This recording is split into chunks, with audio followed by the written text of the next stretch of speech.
Hello sa inyong lahat mga boss at magandang araw na rin sa inyong lahat. Ngayong araw na to mga boss, mag-overhaul tayo ng carburetor nitong Mitsubishi Lancer 4G13 piston type carburetor. So itong carburetor ng aking kotse hindi pa yan nangangailangan ng overhauling, pero dahil request ng aking mga subscribers, ayan mga boss, gagawa tayo ngayon ng tutorial. So sa mga interested mga boss, please continue watching this video.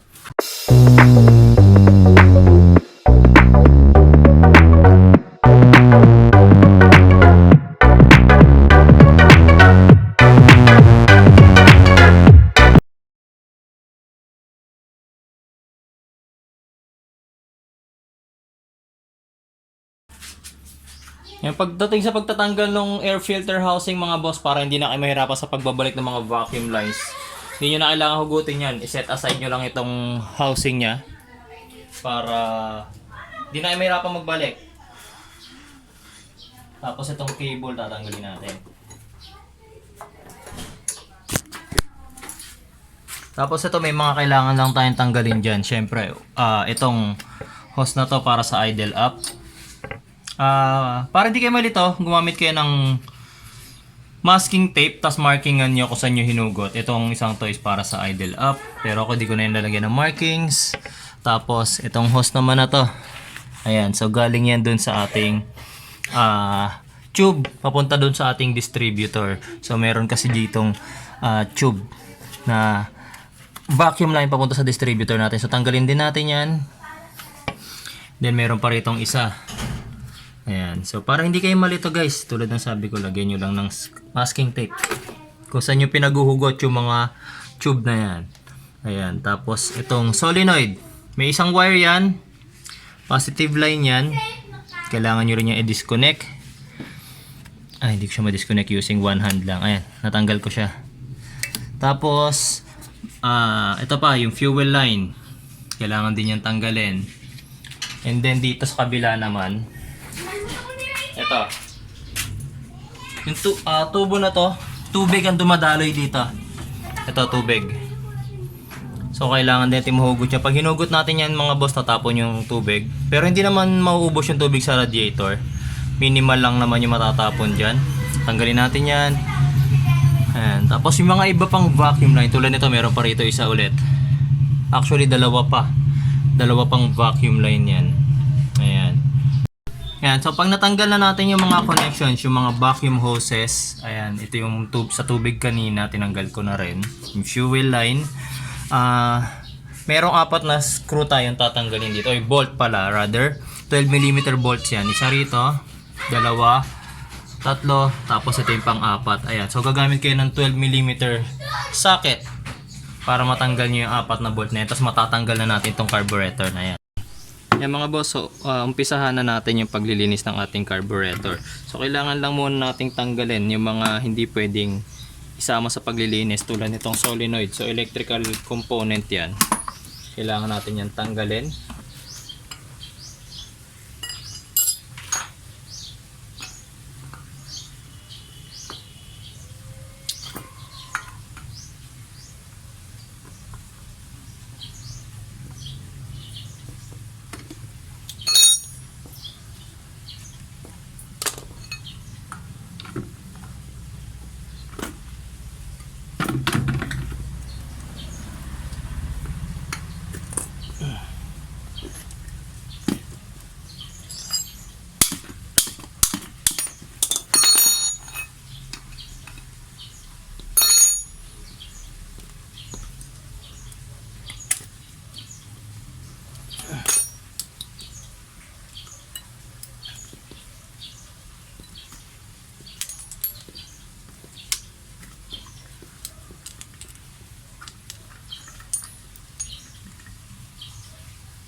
Pati itong goma na to, tanggalin din natin.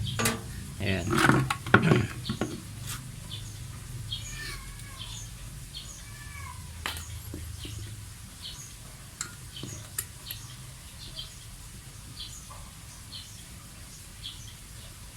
Tanggalin lang din natin itong dalawang 10mm bolt na to. Ito pwede na ito linisan. So pagsasama-samahin natin dito sa ating lalagyan.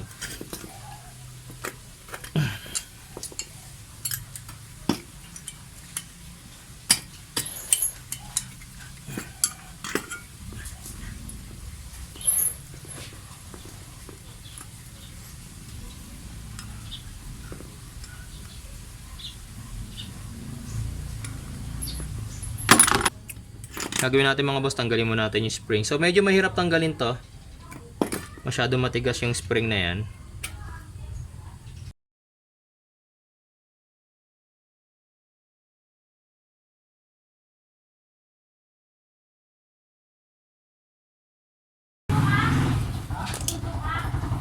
Dalawang spring na yan. Isang mas makapal tsaka isang mas maliit. Tapos meron yan tatlong screw. Isa, dalawa, tapos meron dito isa sa loob. Ito. Kaya so para matanggal natin itong mga boss, meron yan tatlong screw. Isa, dalawa, tapos itong isang nasa loob na to. Yan, tatlo lang yan. Tatanggalin lang natin para matanggal natin itong mismong ating idle up.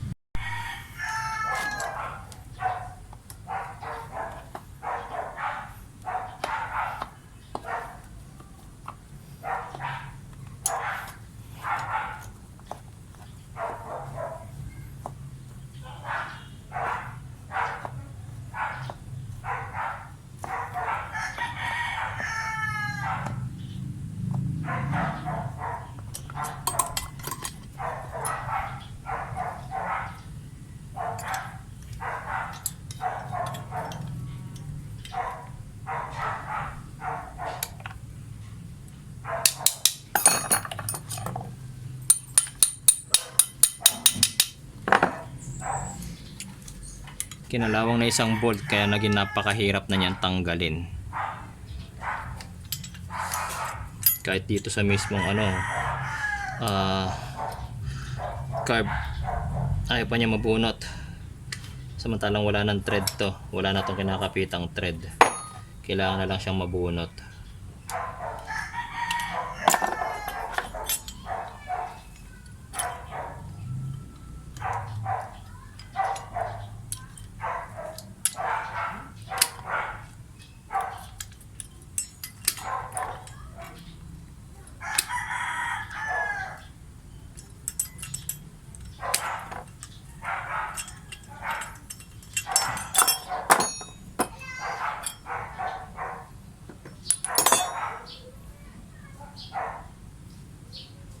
So nasira na rin yung gasket, pero okay lang guys kasi sa itong gasket na to meron naman yung kasama sa repair kit.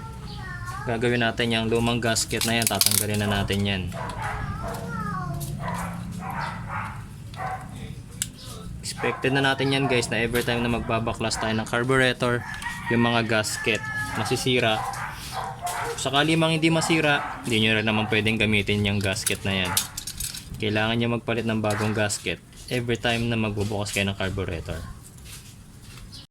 Next natin tatanggalin mga boss itong sa plunger. 10mm lang din yan.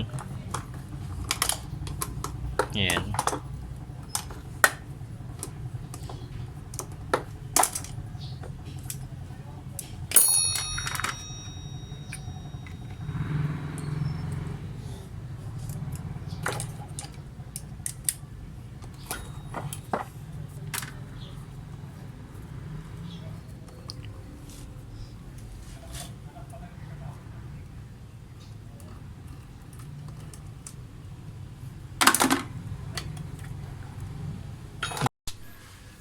Yan, tapos mga boss, tatanggalin na natin tong float bowl o yung ating fuel reserve. So meron yung 4 na tornilyo.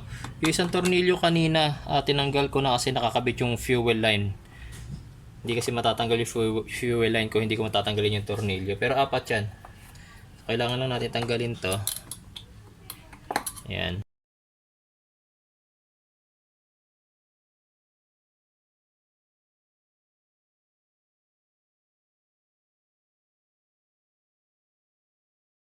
Ayan.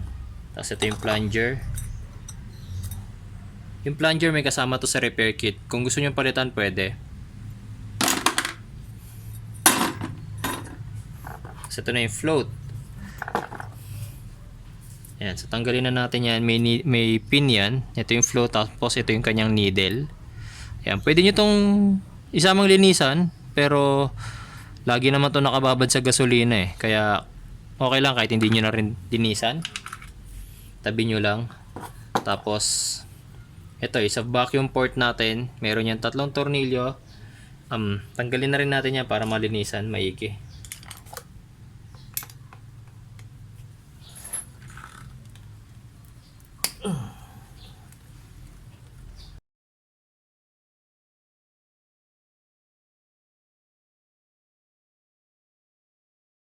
Ayan. Tapos tap nyo lang. Medyo matigas na talaga yan. Pwede nyo sungkitin. Ayan. So may kasama namang gasket to. Yung iba hindi na to tinatanggal. Okay lang kahit di nyo tanggalin. Pero importante kasi malinisan siya tapos mabugahan siya ng air compressor. Ayan. Tatanggalin natin yung lumang gasket na yan. Tapos ito ngayon, yung sa ating idle mixture screw. Tanggalin niyo yan. Tabi nyo maigi. Tapos may makikita kayo sa ilalim niya, may maliit na screw. Ayan. So stopper yan ng piston na maliit sa loob. Gamit kayo ng maliit na screwdriver.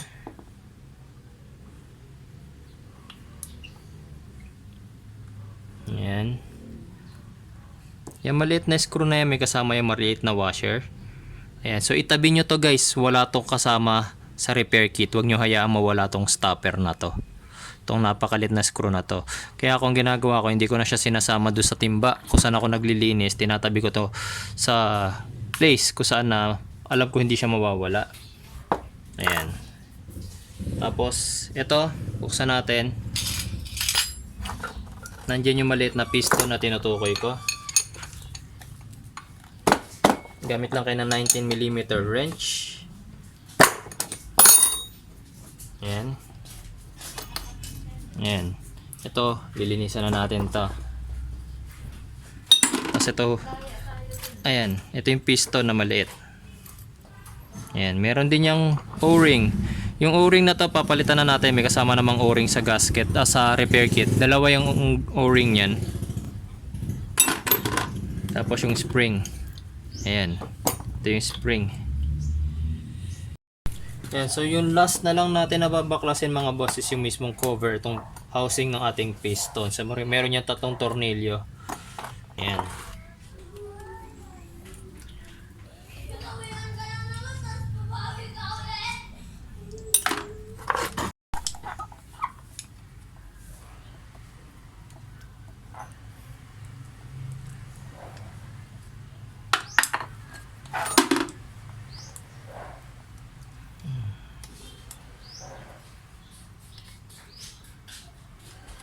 Ayan. So tanggal na natin yung 3 tornilyo. Hindi nyo basta-basta matatanggal yan. Kailangan nyo itap. Ayan. Medyo ano kasi yan eh. Nadikit na. Ayan.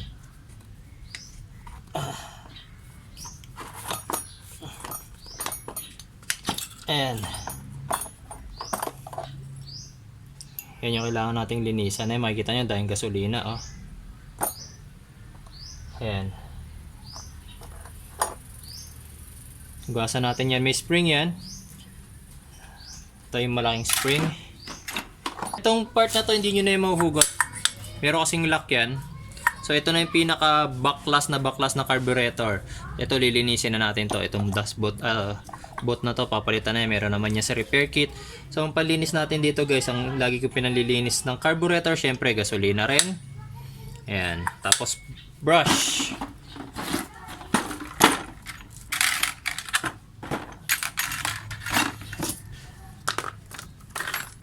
Ayan, so may gasolina na ako dito.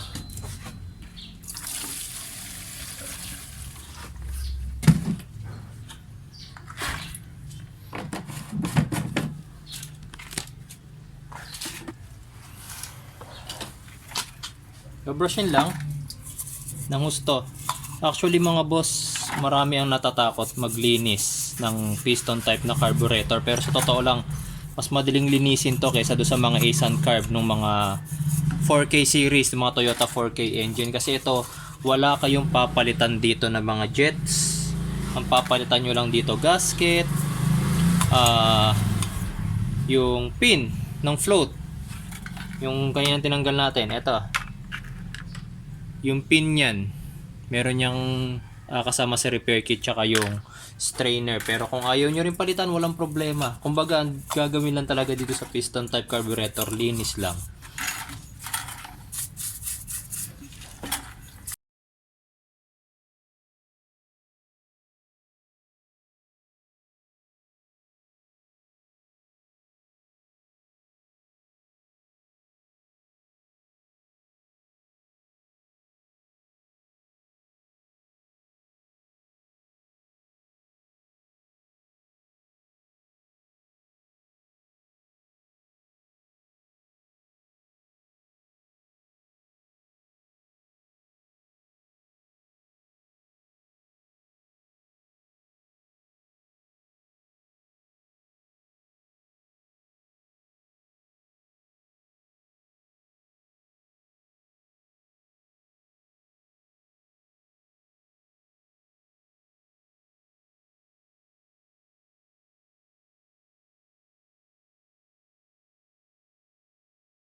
Yeah mga boss, so nandito na tayo sa pinaka-importanting part ng paglilinis ng carburetor, yung pagbubuga natin ng compressed air dito sa ating carburetor. So gagamit tayo ng air compressor. So yung mga walang air compressor mga boss, dati nung naglilinis din ako ng carburetor tapos wala pa akong air compressor, pumupunta ako sa mga vulcanizing shop.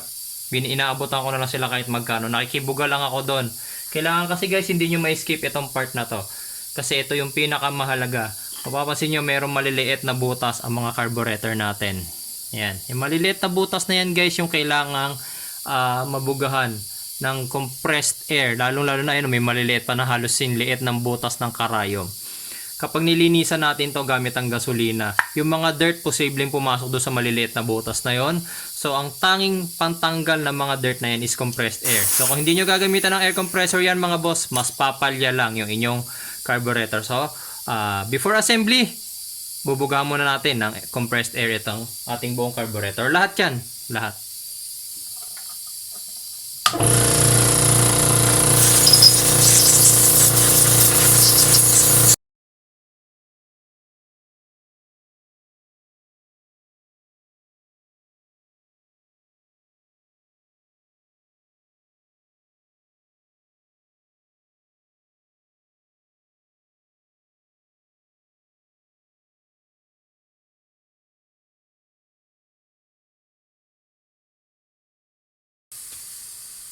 May mga boss, assembly time na tayo. Tapos na tayong maglinis. Ako, wala naman ako sinusunod dito na sunod-sunod na pag-assemble. Kung paano ko na lang yan kinalas. Ganun ko rin siya binubuo. Ayan, so ibalik muna natin itong cover nitong ating piston. Ayan, so meron niyang spring. Papasok nyo lang yung spring dito. Ayan. Ayan. Tapos kakabit nyo na to ngayon, cover niya. Make sure na nakapasok din yung spring dito sa part na to sa gitna. Ayan. Tapos i-align nyo lang. Hindi naman kayo magkakamali na pag-align niya kasi ito lang naman yung may tatlong butas dyan. Tapos yung isa tigi-isa na lang. Ayan. Tapos kunin natin yung screw niya.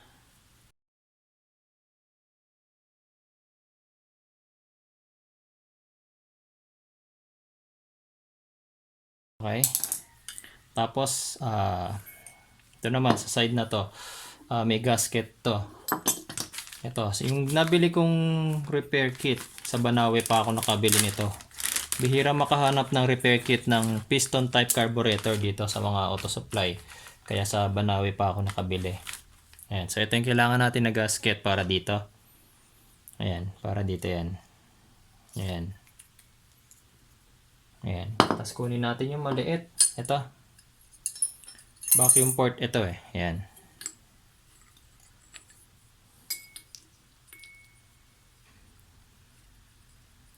Tapos yung maliliit na screw yung gagamitin dito.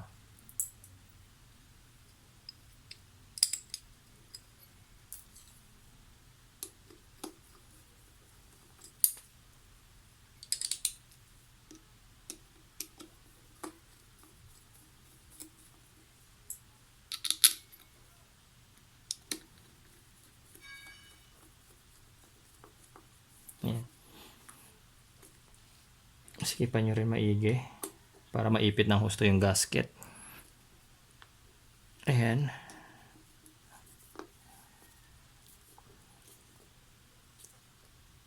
Okay. Ayan. So mamaya na natin kabit yung float bowl. Doon muna tayo sa ibang part. Ayan. So kabit na natin yung piston kanina. Ito.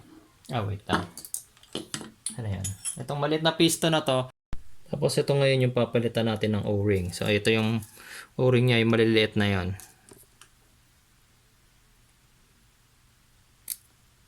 Ayan. Pag tinanggal nyo yan guys, masisira na yan kasi napakalutong na ng O-ring na yan. So talagang palitin na.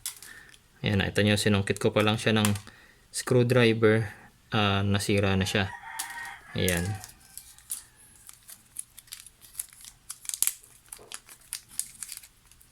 Yung dalawang maliit lang muna ang gagamitin nyo. Hindi nyo pa kailangan yung malaki.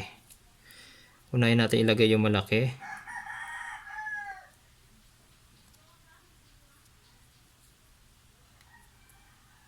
Ayan. Then itong maliit naman ito sa unahan. Okay, so ayan. Tapos bago nyo ilagay ito, may spring yan sa loob. Itong mataba na to. Ito yung kanyang spring. Lagay nyo muna yan. Tapos may alignment yan. Nakikita nyo itong may guhit na to. Doon yan kanina sa sinasabi ko sa inyo sa lock sa may stopper. Itong maliit na needle na to, ipapasok nyo sa loob. Yan, tapos i-align nyo. Tapos kunin nyo ngayon yung itinabi nyo na lock. Ito, hindi ko to hinalo kanina kasi napakaliit niya, baka mawala. Kabit muna natin tong isa. Kabit muna natin ta para mas madaling ipasok. Ayan.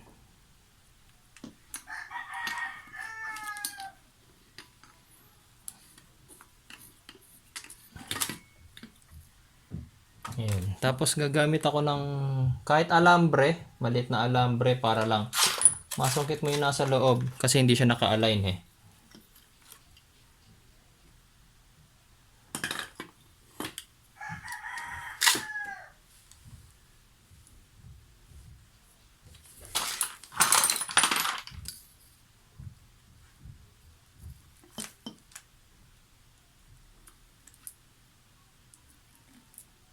Ayan.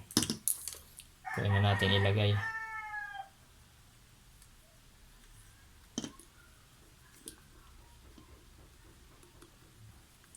Ayan. So, nailagay na natin yung kanyang stopper o yung lock. Tapos, since naikabit na rin natin to, sige pa na rin natin yan, 19mm wrench.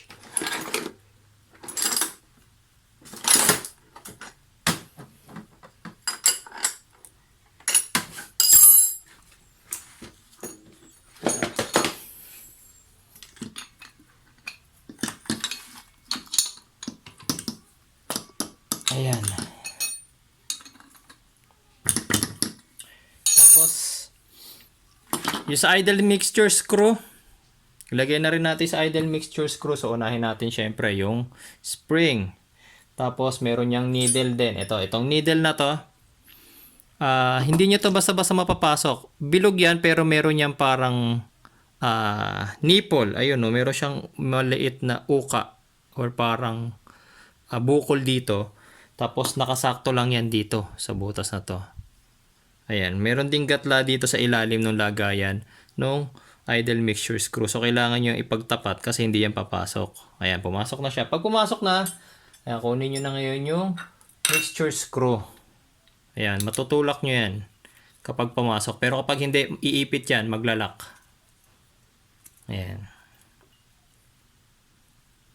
Ayan. Nakasikip siya ng gusto, pero luluwagan ko yan kahit papano.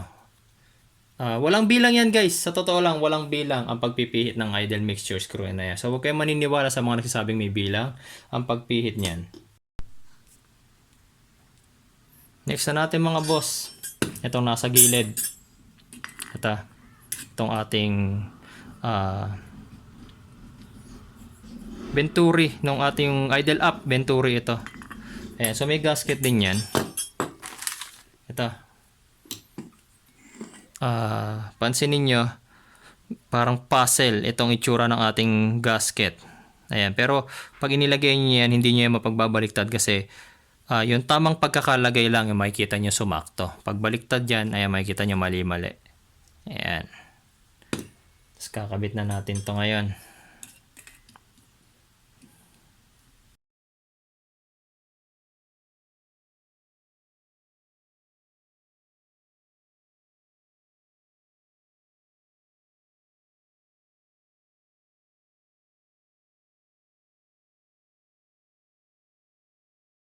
Next guys, itong piston nito dito sa ating idle up. Baka malito kayo kanina kasing binaklas ko tong carb. Wala kayong nakitang binaklas ko nito. Nung nililinis ko kasi siya, nahugot siya. Ayan. Dito lang yan nakalagay. So sa inyo kung hindi siya mabaklas, okay lang. Ayan. Tapos, yung spring, ikakabit na natin. So ito yung double spring kanina. Meron yung spring sa labas, meron yung spring sa loob. Ayan. Pagpasensyahan nyo na at naglolo ko yung flash ng aking cellphone na mamatay. Ayan. So, una natin kabit dito sa kabila. Tapos, since meron niya spring sa loob, unahin niyo yung mas malambot na spring. Yung nasa loob. Kasi pag naikabit nyo yung nasa labas, yung mas matigas, na hindi nakakabit yung nasa loob, di nyo na yung may kakabit. Kung kaya nyo pagsabayin, walang problema. Pero mas madali kasi kung pa isa-isa. Ayan. Next na yung matigas na spring, yung outer.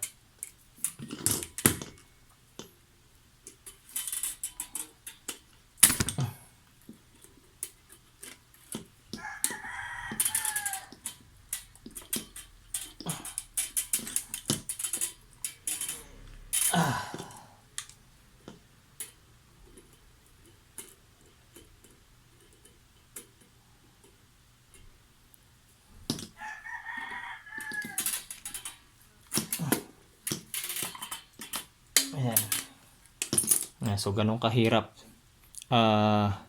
ikabit yung spring na yan. So, nasa last part na tayo. Yung ating float bowl na lang.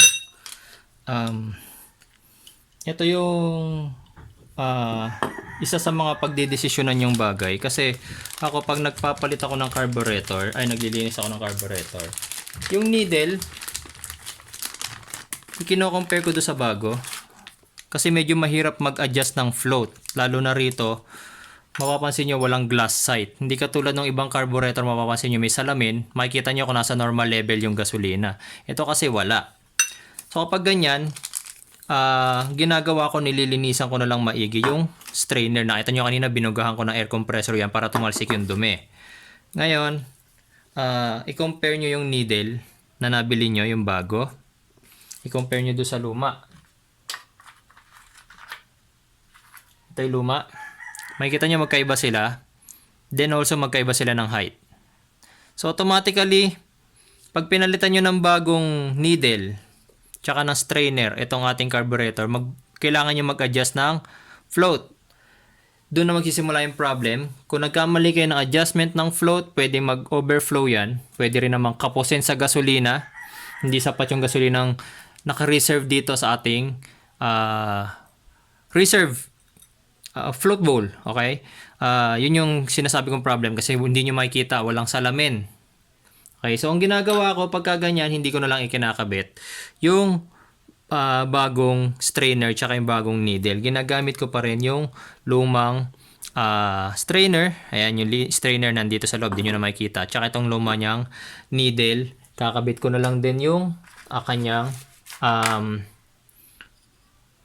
tag dito, float. Ayan. So ang gagawin natin, pero bago nyo ikabit yung float, lagay nyo muna yung gasket. Ang paglalagay ng gasket guys, hindi dito sa float bowl, kundi dito. Ayan, sa mismong carb. Ilagay nyo ngayon yung needle, ayan, sa floater. Ayan. And then, ishoot nyo ngayon. Ayan. Shoot nyo siya rito yung needle Make sure na na-shoot nyo siya dyan. Ayan. So, ayaw makisama nung aking cellphone, yung flash ng cellphone ko, kaya pagpasensyahan nyo na. Ayan. Tapos yung pin.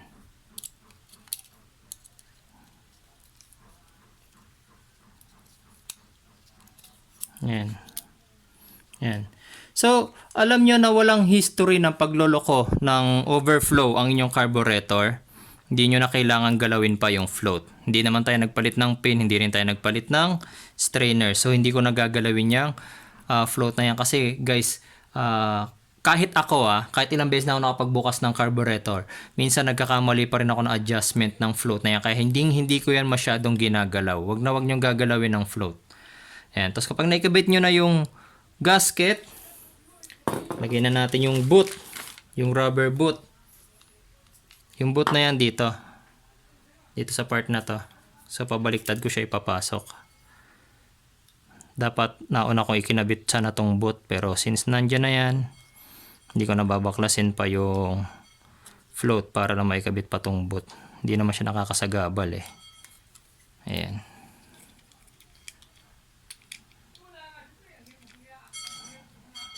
Ayan. Tapos yung plunger. Yung sa plunger naman guys, compare nyo lang kung magkapareho ng height. Kung magkapareho naman ng height, walang problema. Magkaiba sila na itsura, pero walang problema yan. Gagamitin ko na lang din tong bagong plunger. Pareho naman sila ng height eh. Ang importante lang naman, ito kasi, ayan, meron niya spring. Importante lang naman yung plunger hindi umiipit. Ayan, hindi siya umiipit, diba? Nakikita nyo na itutulak din siya ng spring pabalik. So, okay yan. Itong isa, yung luma, okay pa rin naman to. Ayan. Kung gusto nyo gamitin yung luma, wala rin problema. Kung gusto nyo nang gamitin yung bago, wala rin problema guys. Tapos nga pala, sa loob, meron niyang E-lock. Lock na letter E. Kagaya nito. Pero hindi ko na yan binuksan. Kasi napakahirap magtanggal ng lock na yan. Napakahirap din magkabit. Itong lock na to. Ayan. So kung ayaw nyo na masyado maraming problema, huwag nyo nang baklasin yung lock na yan. Importante naman part dyan ng ginawa nyo sa carburetor is nalinisan nyo siya at nabugahan nyo ng compressed air. Ayan. Hindi ko pa matanggal. Ito letter E na lock na ito na napakaliit. Ayan. Tapos meron din yung stopper sa loob. Bulitas naman yun. Maliit na bulitas. Ayan. So, ito pa rin yung gagamitin kong plunger. Tapos ito rin yung, asan na yung spring kanina? Ito. Yung spring. Lagay nyo yung spring. Tapos, yung plunger ilusot nyo rito sa may boot. Sa kanyang rubber boot. Ayan. Tapos, ang paglalagay, ganito. Ayan.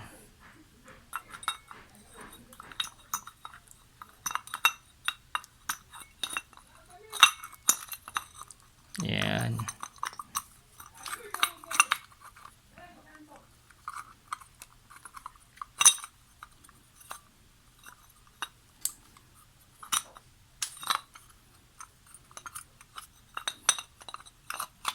Ayan.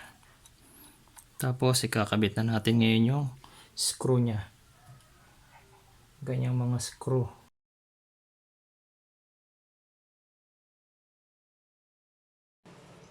Ayan. Tapos mga boss, eto naman.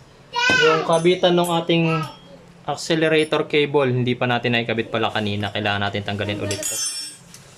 Dito kasi yan nakakabit.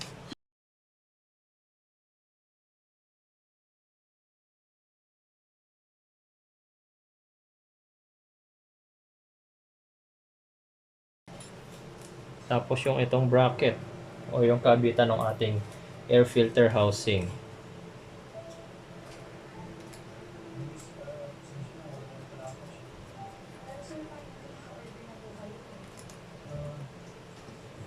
Ayan. Tapos ito guys, ito yung ating solenoid. Kakabit na natin dito. Ayan. Yung o-ring niya malambot pa naman. Pwede nyo pang gamitin uli yan kung malambot pa. Pero kung gusto nyo palitan, meron naman kasama rito sa repair kit. Ayan yung malaki. Okay, ito na lang muna ulit yung gagamitin ko. Reserve ako na lang yung isang o-ring for future purposes. Yan.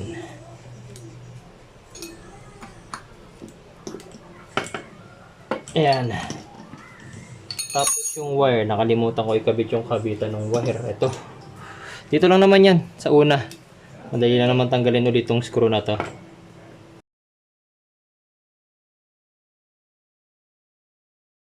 Mga boss, ay kakabit na natin siya dito sa ating carburetor. Yung base plate nga pala mga boss. Ayan, so yung base plate kanina, nung pagkabaklas ko, nawasak na yung kanyang gasket. So gumawa na ako. Ayan.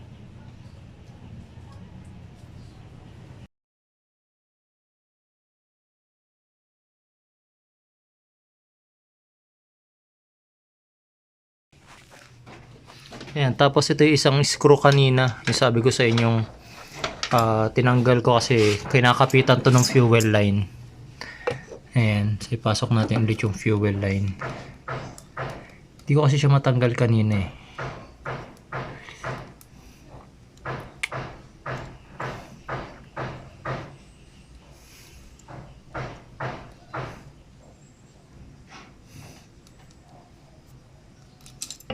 Ayan. Tapos kabit na natin.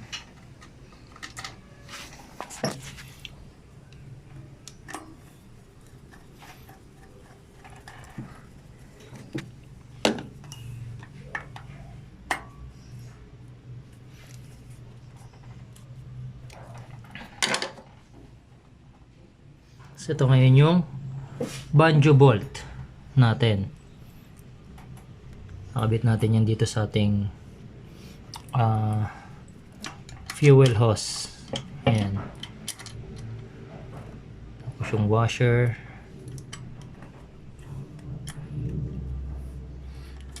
Medyo mahirap lang sa part ko dahil may hawak pa akong camera.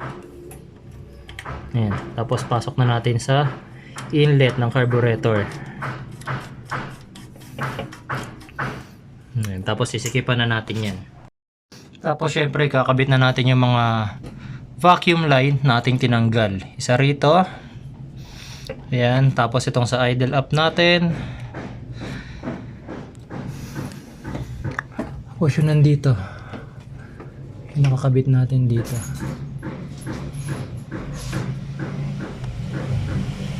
Saan na yan? Isa rito.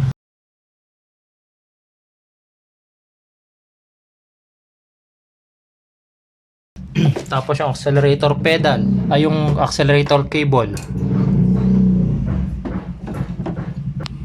Ito na lang. Solenoid. Connection ng solenoid, isa lang naman yan. Dito lang din naman niya sa socket na to yung tinanggal natin kanina. Yan. Okay. Tapos inspect na lang natin ulit. Baka meron pa tayo nakalimutang ikabit. Ito. Yung sa tubig. Okay, so kakabit din natin yan.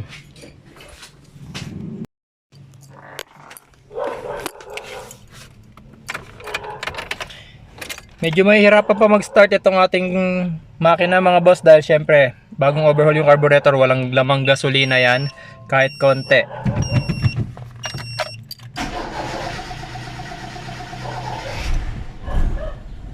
Ayan. Okay siya, so nag-start na siya. As of now, nasa 500 RPM. Cold start tayo mga boss.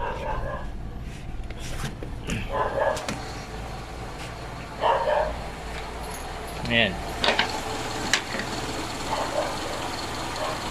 Mababa pa masyado yung RPM natin. Pero ang monitor nyo na lang dyan mga boss is kung magiging kamusta yung fuel consumption ninyo. Kung wala bang hesitation during acceleration. Tsaka check nyo na rin yung spark plugs after nyong bumiyahe siguro ng mga ilang kilometers. Check nyo yung tip ng spark plug kung maganda yung kanilang sunog. Okay guys, so maraming salamat po sa inyong pananood mga boss. Sana ngayon natutunan nyo kung paano mag-overhaul ng carburetor. Next video ko mga boss, ituturo ko kung paano siya itono or itama yung kanyang RPM din yung idle mixture. Ituturo ko sa inyo sa next video. So maraming salamat po sa inyo pong panonood.